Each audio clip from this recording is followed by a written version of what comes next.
Olá, eu me chamo André Cutrim Carvalho, sou economista de formação, com doutorado em desenvolvimento econômico e pós-doutorado em economia pela Unicamp.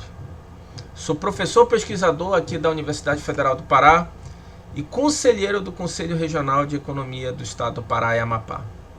Eu pretendo, nos próximos minutos, fazer uma análise e discutir com vocês algumas projeções macroeconômicas e desafios futuros para o Brasil e o Estado do Pará no ano que se avizinha, no ano de 2024. Bom, em primeiro lugar, antes de fazer uma análise prospectiva de 2024, é preciso realizar uma avaliação retrospectiva de 2023.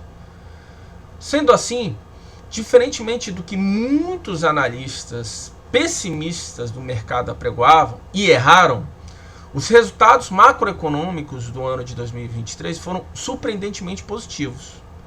Considerando o Índice Nacional de Preços ao Consumidor Amplo, o IPCA, o Brasil deve terminar o ano com expectativa de queda na inflação em torno de 4,49%.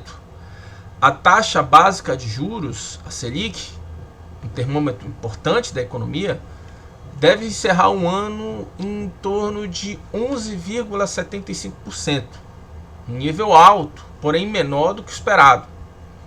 A taxa de desemprego no Brasil, por sua vez, deve fechar o quarto semestre de 2023 abaixo de 8%, menor patamar nos últimos 9 anos, conforme dados da Pesquisa Nacional por Amostra de Domicílios Contínua, a PNAD contínua, do Instituto Brasileiro de Geografia e Estatística, o IBGE. Outro dado interessante que eu pretendo apresentar aqui diz respeito à nova colocação do Brasil no ranking de grandes economias do mundo. O Brasil encerrará o ano de 2023 com mais de 3% de crescimento do seu produto interno bruto, o PIB, e um PIB nominal, um PIB estimado em 2,13 trilhões de dólares, ultrapassando o Canadá, tornando-se assim a 9ª maior economia do mundo, de acordo com dados do Fundo Monetário Internacional, o FMI.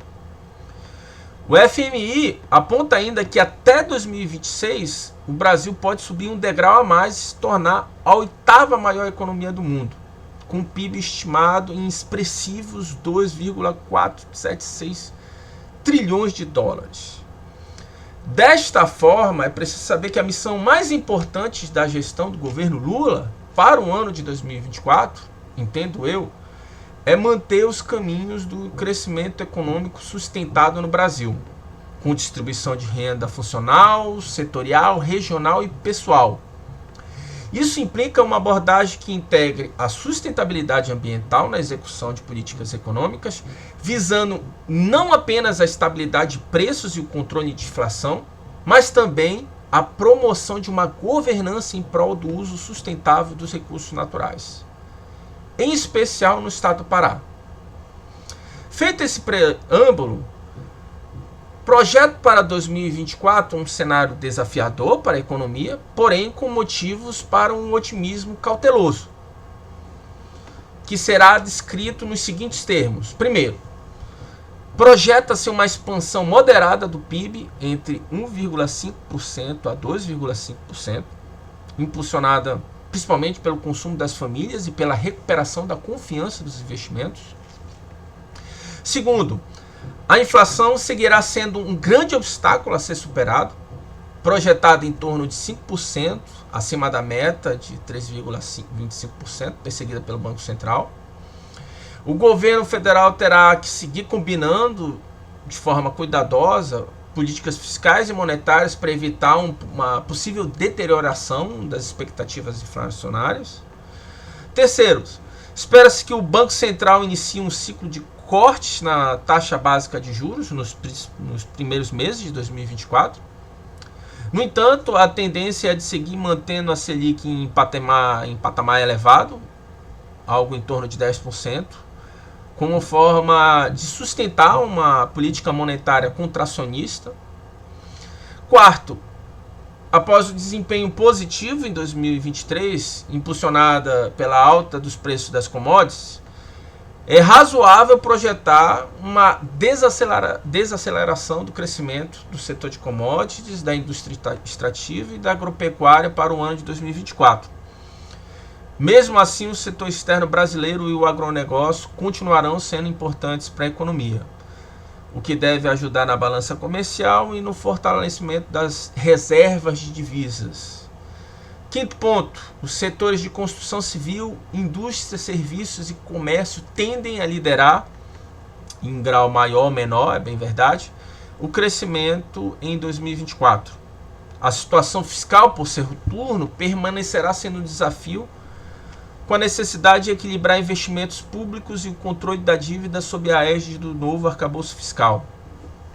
Sexto ponto, a adoção de políticas fiscais equilibradas e a continuidade dos incentivos ao setor agrícola serão essenciais para a manutenção da estabilidade econômica e a retomada da confiança dos investimentos com menor grau de incerteza e risco avaliados ex ante.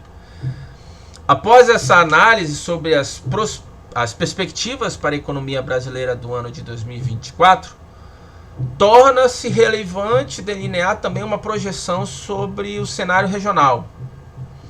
O Pará, estado de grande extensão territorial e populacional, exige, na minha visão, uma análise específica do seu possível desempenho em 2024, considerando suas potencialidades e entraves característicos. Nesse contexto, as políticas econômicas para o estado do Pará deverão levar em conta uma agenda ambiental em prol do desenvolvimento sustentável, promovendo atividades e setores com baixo impacto ambiental e que sejam socialmente inclusivas.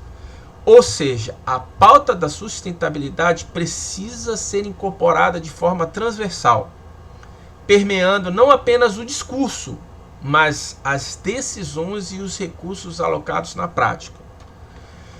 Isso envolve priorizar investimentos e incentivos fiscais para setores como o da bioeconomia, energia renovável e de tecnologias limpas.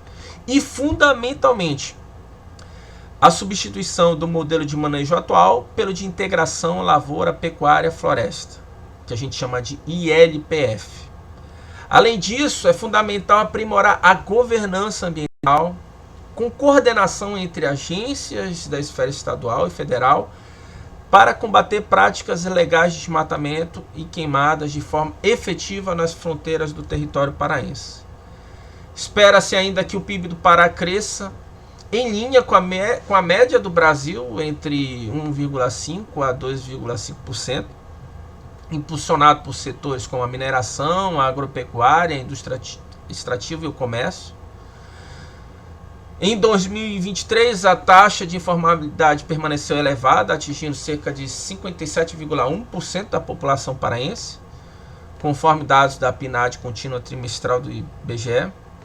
Esse resultado, um resultado negativo, sinaliza a urgência de implementar novas políticas públicas voltadas para a geração de emprego e renda. Logo para 2024, urge melhorar os indicadores educacionais com foco no ensino médio e técnico para formar mão de obra qualificada. Por outro lado, investimento em setores emergentes e de infraestrutura podem gerar empregos formais, contribuindo para a redução da informalidade. A cooperação público-privada será determinante para estruturar estratégias eficazes nesse sentido. Contudo, aqui no nosso estado, existem gargalos logísticos e de infraestrutura que frequentemente limitam o nosso potencial econômico. Dessa forma, priorizar o desenvolvimento de projetos de infraestrutura econômica, como a construção de rodovias, ferrovias, aeroportos, portos, e infraestrutura social, incluindo escolas, universidades e hospitais, será de vital importância para o crescimento econômico do nosso estado. Essas estratégias são cruciais para induzir o que a gente chama de efeitos multiplicadores de renda e gerar externalidades positivas para as atividades privadas, contribuindo para o desenvolvimento do estado como um todo. Outro sim A exploração de petróleo na margem equatorial, com foco nas bacias da Foz do Amazonas e Pará-Maranhão, se apresenta como uma realidade iminente. Essa atividade petrolífera sublinha a necessidade de um equilíbrio criterioso entre o que a gente entende como progresso econômico, segurança energética e preservação ambiental, instigando tanto no Brasil quanto no estado do Pará a planejamento estratégico que possa integrar esses elementos entre si. Na atual conjuntura, o principal entrave para a obtenção de eventuais royalties a partir da prospecção de petróleo na margem equatorial, sobretudo em ecossistemas sensíveis de águas profundas, como será o caso da parte localizada em território paraense, é a necessidade de utilização de tecnologias avançadas de perfuração em solos profundos. Isso representa, na minha visão, um desafio considerável, tanto em termos de engenharia quanto em termos de investimentos financeiros. No caso do Pará, a prospecção deverá levar em consideração não só aspectos técnicos, mas também e principalmente questões culturais e sociais, particularmente no que diz respeito aos povos da floresta que serão impactados de forma direta pela exploração de recursos naturais em suas terras. Em um eventual cenário como esse, essa gestão prudente e responsável dos royalties do petróleo poderá ser a chave para desbloquear, ou não, um futuro de prosperidade para o estado do Pará. Mas isso exigirá a adoção de um modelo de governança transparente e com participação ativa da sociedade civil em todos os níveis. Algo que historicamente não costuma acontecer no nosso estado e no Brasil como um todo. Portanto, o estado do Pará tem amplas possibilidades de acompanhar e possivelmente superar o crescimento do Brasil em 2024, especialmente ao considerar os investimentos que se avizinham com a COP30 no ano de 2025. A superação desses muitos desafios demandará, porém, uma série de avanços tecnológicos, investimentos significativos em infraestrutura física e políticas públicas consistentes de geração de emprego e sustentabilidade para desenvolver o Estado de forma economicamente viável, socialmente inclusiva e dentro da legalidade ambiental. Cabe ressaltar, conforme sabiamente observado pelo mestre John Kenneth Galbraith, que a única função das previsões econômicas é fazer a astrologia parecer responsável. Deste modo, só nos resta aguardar e torcer por um 2024 melhor. É o que eu desejo a todos vocês. Um grande abraço do professor André Coutinho Carvalho.